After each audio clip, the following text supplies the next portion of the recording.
Em relação à técnica cirúrgica, então a sutura na cirurgia dermatológica ela pode ser feita com ponto simples, tá?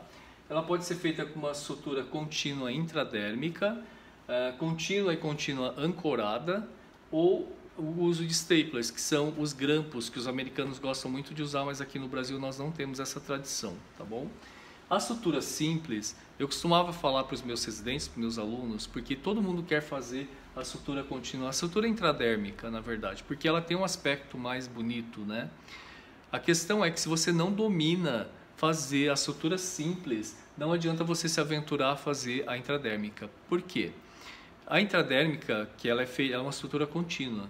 Se você não fizer de forma adequada, tecnicamente adequada, se imagina que se ela solta numa extremidade, toda a incisão vai abrir.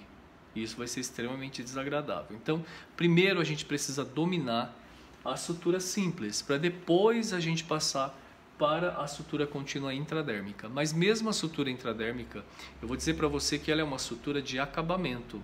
Então, você antes de fazer a sutura intradérmica, você tem que fechar todos os planos abaixo. Então, você tem que aproximar o subcutâneo, você tem que aproximar a subderme e depois fazer a sutura intradérmica, tá? Essa sutura contínua e a contínua ancorada, elas são muito úteis na cirurgia dermatológica. A contínua é aquela que você dá um ponto na extremidade e vem dando voltas fazendo um chuleio, tá? E termina aqui na outra extremidade. E a diferença, qual que é a diferença para a sutura contínua ancorada?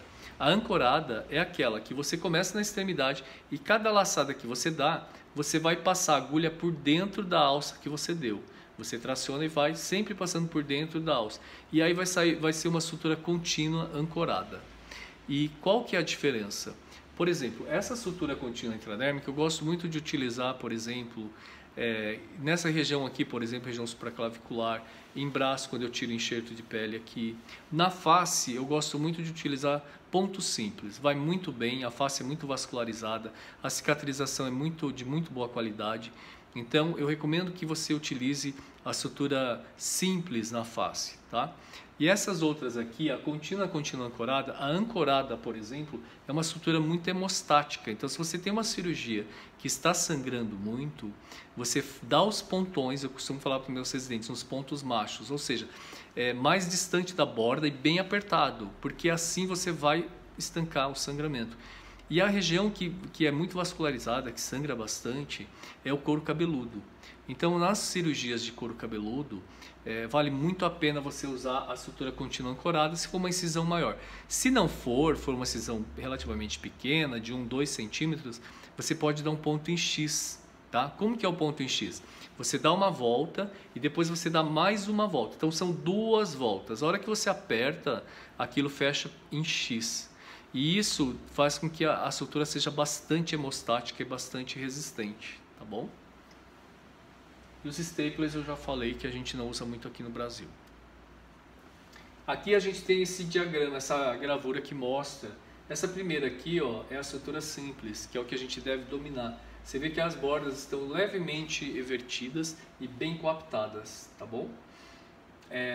Essa daqui, ó, é a sutura intradérmica, que todo mundo gostaria de fazer, mas que se você não tiver um domínio da técnica, não vai ser muito bom. Então você começa numa extremidade e corre até a outra extremidade, tá bom? Essa é a sutura contínua. Você começa numa extremidade e vai até o final dela, tá bom? E você pode ancorar, vai passando por dentro da laçada, é a sutura contínua